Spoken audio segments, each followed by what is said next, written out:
За сайн байцгаана уу. Өнөөдөр 2 сарын 25-ны өдөр энэ өдрийн мэнд. Тэгэхээр би бас чөлөө цагаараа энэ зарим хүмүүс надад имэйл явуулсан байгаа. Тэгээ энэ талаар бас яриад ирээд явъя гэж бодсон. Ер нь цаашдаа бид нар бас нэг тийм онлайнаар нэг тийм уулзалт хийх ёстой байгаа. Удахгүй болно. Миний бас өөрөө бас ажил бас болж өгөхгүй зав тааруу явж байна. Тэгэхээр удахгүй би бас онлайнаар та бүхэнтэй бас ерөөсөө үн төлбөргөө ерөөсөө маш их өргөн хэмжээтэй уулзалт тийм энэ онлайнаар явагдана ойролцоох нэг 1000 хүний багтаамжтай байлаа хийх болно. Тэгэхээр ер нь өнөөдөр бас нэг зав бас нэг хүний бас нэг асуултанд хариулчихъя гэж бодсон. Түрүүнээс тэр шашны талаар бас нэг хариулж өглөө. Яг би одоо орон 6 судалдаг энэ дараагийн 90 болгоны сүүлийн 90-үүдийг бас судалснаар бас мэдих зүйл бий. За тэгэхээр дараагийн бидний ярьсан эндэг ган тулгын ган чимэг гэдэг бүсгүйс нэг имэйл ирсэн байна. Тэгэхээр уг имэйлд бол юу гэж бичсэн бэ гэхээр бол Монгол улсын анхны одон орон зурхаач яагаад болчихвоо гэдэг нэг тийм одоо асуулт орж ирж байна. Тэгэхээр энд бас нэг тийм бас хариулт өгөх хэрэгтэй болж байх шиг байна. За тэгэхээр энэ талаар уг нь би тэр телевизэн ярилцлагаар уг нь яриа гэж бодсон. Энэ Монгол HD телевизийн өглөө нэвтрүүлгээс нэг урилга ирсэн байна. Амс Молор телевизээс бас нэвтрүүлэгт оролцох урилга ирсэн байна. 3 сарын сүүлээр оролцох боломжтой гэдэг хэлмээр баярлалаа өрсөнд. Тэгэхээр энэ асуултанд би төрүүлээд хариулахад бол за юуны түрүүнд манай монголчууд маань нэг зүйлийг сайн мэдчих хэрэгтэй. Тэр нь юу юм гэхээр бол одон орон судлал гэдэг бол одон орон зурхаа судлал гэдэг хоёр бол маш өөр хоёр зүйл. Одон орон судалдаг хүнийг бол тийм үү астрономч гэдэг астроном судлах тийм үү чиглэл одон орон зурхаа судалдаг хүнийг бол астрологч гэж нэрлэдэг. Астрологийн талын хүн тийм үү энэ одон орон гарсан нөлөөллийг нэг нь бол хүндийн жингийн судалдаг, физик талтай судалдаг багтал нөгөөх нь бол гаригсуудын нөлөөллийг судалдаг. Энэ хоёулаа өөр хим физик хоёр шиг хоёр том өөр салбар юм. Тэгэхээр тэрийг нь ойлгохоор мэдээж манай Монгол улсад аль эртнээс одон орон судлаач нар байсан. Одон орон зурхаач нар гэвэл за энэ талаар бид бас яриад явъя. Яг нь шашны зурхаач нар бол маш их байна. Тэ одоо жишээлбэл тийм үү та бүгдийн даа бас урдаа барьдаг тэ нэг хэдэн хүмүүс байдаг. Усан гандангийн хоёр талаар бас хөглөрөөд тийм үү байж байдаг маш олон шашны талын зурхаач нар байдаг. Энэ талаар бид бас яриад явна. За тэгэхээр одон орон зурхаан талд тийм үү нэг одоо хүн байсан байна гэж бодъё өмнө нь. Тэгвэл энэний чинь бас нэг тийм үр дүн гэж байх ёстой. Аливаа ажлын үр дүн гэж байдаг. Тэгэхээр үр дүн нь харахад бол Монголын нийгэм гэдэг одоо энэ хүмүүсийн бөөгнөрл дотор бол одон орон зурхаан талаар ямар ч мэддэхүүн мэдээлэл тэ мэдлэг ерөөсөө алга. Нэгс орвол одоо энэ миний энэ судалдаг энэ чиглэл буюу одон орон зурхааг бол уг нь бол манай монгол хэлээр одон орон зурхаа гэж нэрлэх ёстой. Гэвч одоо манай нийгэм дотор байгаа хүмүүсийн 100% нь тийм үү юу ч мэдэхгүй байж ч наадах чинь одон орон зурхаа биш наадах чинь өрний зурхаа гэдэг. Тэгэхээр энэ бол өрний зурхаа ерөөсөө биш. Энэ бол одон орон зурхаа юм. Хэрвээ өрний зурхаа гэх юм бол өрнөдөд бас нар сар тэ дэлхийн ван далайн ван сар гэх мэт бусад гариг байгаад энэ дэлхийн ертөнцийн олон гаригууд бий болчих гээд байгаа юм. Тийм үү олон өөр нар одоо нэг төв дээр нэг нар бий болчих гээд байгаа юм. Тийм ерөөсөө байхгүй. Энд бол хамгийн бидний том алдаа хийсэн зүйл бол энэ грекийн онолыг үлгэр домог тийм улс болгоны үлгэр домог өөр. Жишээ та бүхэн грекийн одон орон зурхаан үлгэр домыг харах юм бол өөр. Тэрний дараагийн Ромын эзэнт гүрний одон орон зурхааг харуул өөр үлгэр домогтой. Бүр тэрнээс өмнө Египтийнх өөр, Бабилоных өөр, Майнгийнх өөр, эртний улаан арс энэтхэгчүүдийнх өөр. Мөн одоо одоогийн энэ энэтхүүд байна. Энэтхүүдийнх өөр, үлгэр домгууд нь өөр байдаг. Манайх болохоор грекийн үлгэр домгийг хуулчихснаас болоод одоо хүн болгоно наадах чинь өрний зурхаа гэдэг болчихсон. Тэгэхээр энэ бол өрний зурхаа биш. Энэ бол одон орон зурхаа юм. Тэгэхээр хэрвээ тийм үү монголчууд маань энийг одоо хүртэл одон орон зурхаа гэж мэдсэн бол энэ чинь нэгэн үр дүн боёо хин нэгэн өмнө энийг тайлбарлаад нийт тайлбарлчихсан байна гэсэн үг. Тэгэхээр тийм хүн ерөөсөй байсангүй. Хүн болгон төөрөгдөлтөө наа чи өрний зурхаа гэж яриад байх шиг байна. За нэгт бол тийм байна. Тэгэхээр энэ бол тийм үү маш том салбар Энийн уулын оргил төрөхөд бол маш их цаг хугацаа хэрэгтэй. Дор хаяж над нэг одоо би нэг 40 гарч иж 50 гарч иж тийм үү дор хаяж тэгж иж тэр уулын оргил дээр нь очих тийм заяа тавилан байгуул болох баг. Тэрнээс би бол залуу хүн гэдэг нь дандаа ном уншаад байж хийг хэлэхгүй бас найз нөхдөд орж гарч зингэж зугаалах зүйл байдаг. Тийм байна. За тэрнээс гадна би та бүхэнд шашны талын одоо зурхаачны талаар баг цаг ярьж өгье. Тэгэхээр шашны талын зурхаач нар бол тийм үү одоо та бүгдийн тийм үү телевизээр нэг сайхан одоо юу гэдэг сэтгэл санаагаа нэг сайхан байж байгаа цагаан сарын үеэр тийм үү телевизээр гарч ирээд элдв янзын доороо одоо өргөмжлөл эрхэм одоо гоч нэртэй тий одоо жишээ докторч байд юм профессорч байд юм уу Монгол улсад бол зурхаан сургууль гэж байхгүй шүү дээ. Бүгд өөрсдөө гэрээрээ дамжиж сурсан хүмүүс байгаа. Тэр хүмүүс өөрсдөө хэрвээ та бүхэн одоо YouTube дээр кирилл үсгээр зурхаачд буюу зурхаа гэж бичих юм бол одоо та бүгдийн урдаа тавиад байдаг тэр олон зурхаач нараас чинь бүгд гараад ирнэ. Тэгээд тэдний нэвтрүүлгүүдийг та бүхэн үзэж харж болно. Асар их хоцрогдолд орчихсон одон орон зурхаач биш шашны талын тэгээд цаг агаар ирсэн 8 сард тийм үү Аадар бороо мөндөр орно. 12 сард салхи одоо шуургатай, цасан шуургатай гэдэг. Тэгээд 8 сард мөндөр орох бол маш өндөр боломжтой. 12 сард ч гэсэн салхин шуургатай, засан шуурга орох маш өндөр боломжтой. За тэгээд царцаан зүүн баруунаас нүүхийг бол хүн болгон тий царцаа тэр одоо ирвэхээ юу гэдэг хүн болгон ажиглаад сууж явахгүй байх. Тэгэхээр тэд бол шашны зурхаачд юм. Тэ таны гэрээсээ гараад одоо энэ мөхөж байгаа энэ төвд улсын тийм үү хилээр өглөө гэрээсээ одоо шинийн нэгнээр гарч хилээрээ гэдэг. А гэхдээ энэ төвд улсын та нар харах юм бол энэ дундад дэрэг улс задартал хизээч эрх чөлөөг авах боломжгүй тийм ус дунд дэрэг улсууд задрах бол хаач байсан. 21-р зуун бол одоо хятадын энэ дунд дэрэг улсын ирэн байх болно. Тэгэхээр тийм үү дандаа муу зүйлүүдийг манайх өөрсдөө шингээж дандаа тэгж хохирдог тийм ард түмэн.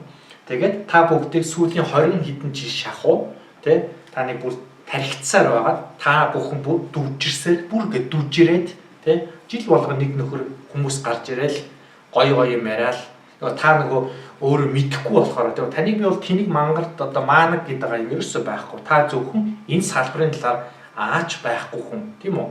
Одоо нэг үгээр бол цагаан сар болгоноор таны телевизээрээ гарч ирээл тий нэг хүүч байд юм уу нэг эрэгтэй нэг үхэр хөтөлчихсөн дээр нь дандаа луу байж идэв. Тэр луу бол аль улсын бэлэг тэмдэг байлаа. Эртний энэ манжуудын эцэг өвөг Далтан улс лууг дэмждэг одоо шүтдэг байсан гэлцдэг. Мөн нангиадууд байна. Энэ лууг бас шүтсээр ирсэн.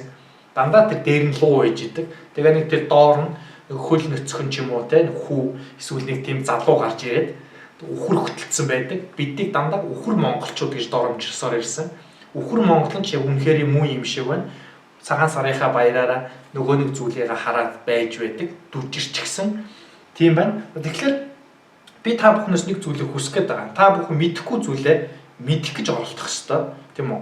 Нэгт. Хоёрт өнөөдөр би зүгээр ингээд нэг юм самбарны өмнөр, юм хөөрхөн самбарны өмнөр одоо суугаад чадах чинээрээ та бүхэнд бас нэг юм ойлгочихсоо гэсэн үднэс байгаа юм. Тэрнээс биш би бол одоо нэг баахан номын сан дотор ч юм уу баахан ингээд номны өмнө суугаад тийм үү нэг юм зэгцтэй суугаад тэг өөр одоо яа дээл өмсдөг ч юм уу нэг зэгцтэй суугаад эсвэл одоо нэг улаан даавуугаар бие ороодог ч юм уу гэвэл таны нүдэнд арай өөр харагдах ба. Гэхдээ та нүдэнд юу гэж харагдахтай гол нь биш тий юу сонсогдож байгаатай гол нь биш. Та хамгийн гол нь өөрсдөө энэ талаараа судалж мэдэхгүйгээр бити харанхуугаар итгэж гэж байгаа юм. Надад ч бити итэг, надад итгэж байгаа бол тэрийг давхар та бүхэн судал тийм үү? Мэдэхгүй зүйлээ өөрсдөө судал гэсэн үгнээс би одоо хэлж байгаа юм. Тэгэхээр энэ шашин гэдэг зүйл бол одоо бол бид шинэ эрэнд орсноор энэ шашингийн төгсгөл ирсэн байгаа.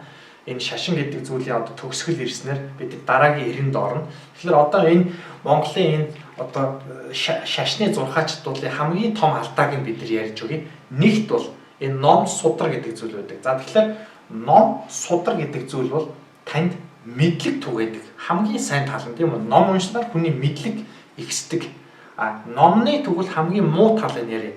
Тэгэхээр та бүгд бодож магадгүй номны муу тал гэж юу байдаг юм болоо гэж. Тэгэхээр номны хамгийн муу тал бол хэдэн 100 жилийн өмнө бичигдсэн юм уу? Хэдэн мянган жилийн өмнө ялангуяа өнгөрсөн 90 тийм үү 90-д энийг 2000 жилийн настай байдаг.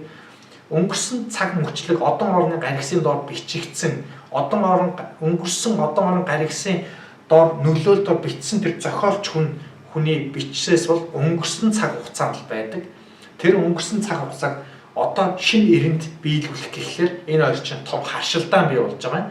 Тэгэхээр ном гэдэг зүйлийг зарим зүйл бүгдийг шатаадаг номнуудыг яагаад гэхээр шинэ эрэнд ороход тэр хуучин номныг тийм үү биелүүлэх гээд бүтээх гээд мянга оролдовч надтай надуу энэ байгалийн хууль бол бүх зүйлийг өөрчилдөг тийм зүйл. Тэгэхээр ном гэдэг зүйл бол тийм юм. Одоо энэ шашны зурхаачдыг харж яхад бол бүр нэг эрт аль амсын үеийн ном судраараа харчаад энэ жил хаадуудад тийм байх нь тэгээд одоо тийм хүмүүс тийм байх нэг одоо бид нар 21-р зуунд хаад гэж байхгүй. Тэгэхээр тэр судар нь бол аль хаадуудын үе буюу аль өнгөрсөн цаг мөчлөгт бичигдсэн зүйл.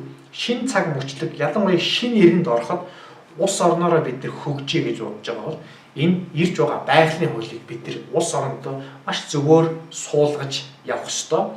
Тэр эртний тэр одоо 13 дугаар зуунд одоо дандаа тийм Монголын эзэнт гүрнийг Чингис хаан болон түүний 9 өрлөг өөр одоо юу байдэ тэр цэрэг зэвсэг нь энэ эзэнт гүрнийг байгуулсан гэж ярьдаг. Яг чин үнэндээ бол тэр тэдний хойно байж идэг тухайн үеийн тэр бөөнөр гэж байсан. Тэр тухайн үеийн бөөнөр бол одоогийн шиг арх уугаад лаз шглээ явж идэх хүмүүс биш. Тэд бол тухайн үеийн одон орон зурхааг судалдаг, одон орон зурхаан судлаач нар тийм үү? Одон орон зурхаач нар байсан хүмүүс тэр бөөнөр гэдэг бол нэг өсөр бол одоо ангараг гарыг тийм байралд орж ирж байна. Тухайн үед та нарт давш.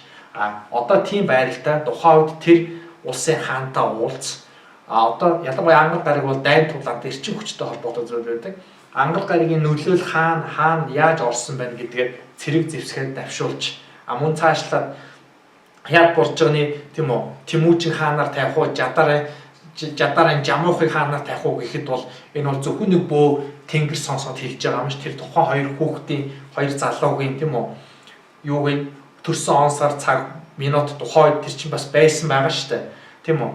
Тухайн тэр хэдий одооных шиг шууд компьютероор хуулаад гаргах биш. Тухайн чинь тэр уул усаараа одон орон гарагсгаа тоолдог тухайн тэр дөхөөрөмжүүд нь байсан гэх мэтэр хараад энэ хяад болж байгааны Тэмүүжин бол хог тавилан ийм хүн байна. Энэ хүнийг хаанаар тавьгээд тэр цаад өргөмжилж байгаа тэр одоо хааныг бэлдэж байгаа хааныг тавьсан хүмүүс бол асар өндөр мэдлэгтэй үеийн үед энэ гариг дээр нэг бууж ирсгээдэг тийм үү хийх ёстой зүйлээ хийлээд тэр доод тэр тэмцэл тулаан тэнд нь хотголдохгүй байдаг хүмүүс байдаг. Ер нь бол одон орон зурхаа гэдэг бол хүн төрөлхтний хамгийн өндөр мэдлэг юм. Уулын оройны цэг гэж байдаг бол тэр нь бол зурхаа байдаг. Яагаад гэвэл энэ нь ирээдүйг хэлдэг хүмүүс байдаг. Энэ уулын оройлоо бол очих гэж бол маш их цаг хугацаа хэрэгтэй байдаг. Тэгэхээр энэ ойлголтуудаа бид нар авах ёстой. Тэгэхээр нэг юуны төрөнд бол 3 зүйл харагдаж байна. Одон орон судлал гэдэг бол тусдаа астроном. Одон орон зурхаа гэдэг бол тусдаа зүйл. Мөн шашны зурхаа гэдэг бол бас тусдаа зүйл болохыг та бүхэнд хэлмээр байна. Тэгээд та бүгдээс адилхан элэг нэгт тийм үү? Адилхан хувь заяатай хүмүүс бид байна. Тийм болохоор чин сэтгэлээсээ хэлэхэд альва зүйл бити харанхуугаар итгэээч ээ. Миний энэ хийж байгаа зүйл бол үнэндээ бол зүгээр миний одоо өдрийн тэмдэглэл гэсэн үг. Энийг авахыг аваад тий хэрэгтэй хүнд нь очих нь очиод өндөр заяа тавил өндөр хувь угсаа одоо хүмүүст нь бол шууд очиж тэд нар маань ойлгоцсон явж байгаа. Тийм тул эдрийгээ бас бид нар ойлгож юмд харанхуугаар итгэх биш өөрсдөө судалж иж мэдэх ёстой. Тэгэхгүй бол харанхуугаасаа болж ерөөсөө тэгж итгэж барьж болохгүй. Нүдэнд чинь яаж харагдаад ямар номны өмнөр суугаад хэдэн жил та бүхэн тархитуулаад дүжирсэн байгаагаа нэг ойлгох хэрэгтэй болчиход байгаа юм. Тэрнээс гадна мөн одоо Монголын би одоо хэдхэн 2-7 хоног юм энэ найз нартайгаа бас нэг Irish би бас залруу юм штэ. Irish сууж байгаа Монголын бас нэг нэртэй сэтгүүлч гэдэг нэг 2-3 сэтгүүлч нар байдیں۔ Нэгэнтээ таарад бас гээд яриа өөрөө бий болж ихт бол одоо орон 6 талаар бас хөөх асуултууд тавьж исэн. Зүгээр одоо орон 6 хэдийн Монголд бас одоо юу гэдэг одоо тухайн тэр хөтлөгч одоо нэвтрүүлэгч сэтгүүлч хүн ямар ч мэдлэггүй болох нь яаж тодорхойлогдсон гэхлээр бол одоо зөвхөн хувь хүн өөрөөс нь тийм үү та нарнаас манай дэлхий манай энэ гариг эсрэл гаригтай шүү дээ нар чинь. Тэгэхээр энэ манай гариг нарнаас хэд гариг вэ гэхэд бол тэрэнд хариулж чадахгүй хүн гэдэг бол манай Монголын сэтгүүлч нарын өөрсдийнх нь мэдлэг ямар төвшөнд байгаа нь бол харагдаж байгаа юм. Тэгэхээр энэ бас сэтгүүлчтэйгээ би муулаад байгаа юм ш. Монголын ихэнх сэтгүүлч нар дандаа нэг улс төр нийгэм талтай байх шиг байна. Энэ одоо орон 6 хүнийг ч юм уу шашингийн 6 хүнийг суулгаж агаад хоорондоо ярилцуулах мэдлэг байхгүй байна. Зүгээр миний хувьд залуу хүн энэ үед нэг жичвол тэмдэглэхэд бол 6 нэг хоорондоо ном хаялцуулж мэдэх хамгийн цорын ганц арга бол ерөөсөө Монголд тийм үү одоо нэр бүхий урлагийн хүмүүс ч байд юм уу шудрах туу үнний төлөө хүмүүс байдаг штэ одоо жанцсан нуруугаа ч юм уу за өөр одоо хэн байдаг те худлаа ярихгүй шудрах туу хүмүүсийг шүүгчээр тавьж байгаа. За нэг 5 6 9 шүүгч ч юм уу тавьж байгаа. Монголын энийг нэртэй төртөө гэдэг ойлгохтой өдтөө баахан элдв янзын 6 ч гэдэг хүмүүсийг бөөнөрч байсан хамаагүй ламч байсан хамаагүй адилхан технологич штэ лам бөөнөр бол тэдний бүгдийг суулгаж агаад те тэгээд нэг үзэгчдээс ч юм уу нэг гив генет ерөөс урд нь ерөөс план юм уу одоо төлөвлөөгүй хүний гаргаж ирээд тухайн хүний талаар өнгөрсөн одоо жил болон эх жилд юу тохиолох талаар ярьчихад хинэн сайн муу гэдэг нь бол төмөө олонд харагдана. Тэгэхээр бид нар энэ 6 талыгаа шийдэхгүйгээр энэ улс орон бол цаашаага ийм дандаа бусдад дарамтлагдсан тий дандаа мод монголоор дуустдаг гэдэг шиг хуучинтайгаа зурлалцсан шинэ эрендлэг орж чадахгүй тийм амьтад хийх нь байх шиг байна. Тэгэхээр энийгээ би зарим хатуу үг хэрэглэж байгаа боловч хэний сайн хэний төлөө хэлж байгаа гэдэг та бүхэн ойлгож байгаараа ойлгохыг хүсэж байна. Над бол энэ бүхэн бол таны юунд итгэх нь байна бол үнтэй хамаагүй. Зүгээр таныг ойлгож ясаа гэсэн үгнээс ингэж хэлж байгаа юм.